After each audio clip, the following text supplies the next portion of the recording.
Hi there, my name is Scott McDonald, and today I just wanted to share 5 beginner juggling tips that'll greatly speed up the learning process and help you avoid developing bad habits.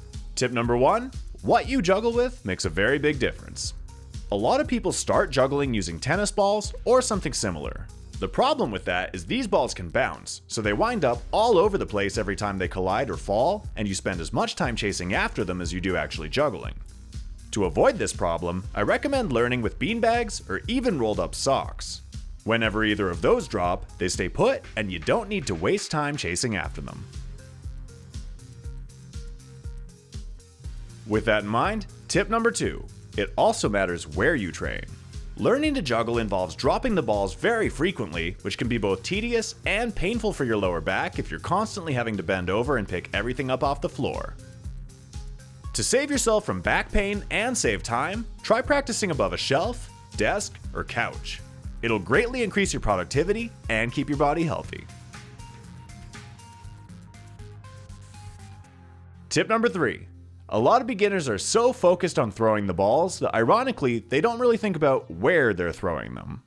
Instead of throwing forward, backward, too far sideways, or too up and down, you should be keeping the balls on a flat, vertical plane in front of yourself and aiming your throws to land directly in your catching hand without having to reach for them.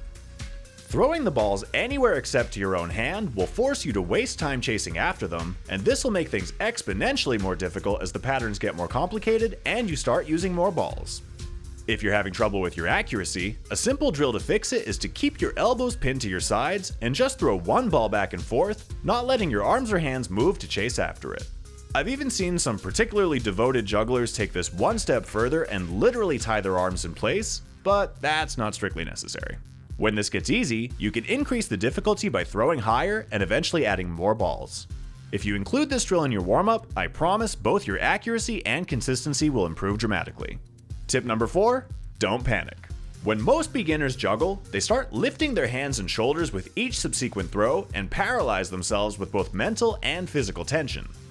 While this is perfectly natural, you'll get much better results if you stay calm and treat each throw as its own deliberate, mindful motion. Our 5th and final tip is to maintain a steady rhythm.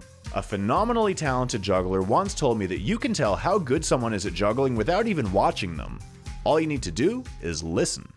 If you listen to your own juggling, does it stay on beat, like this?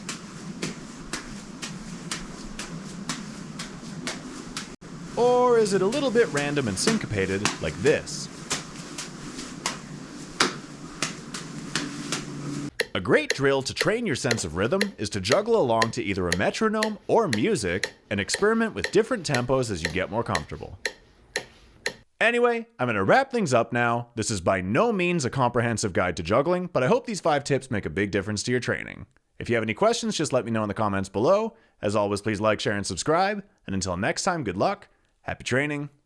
Bye.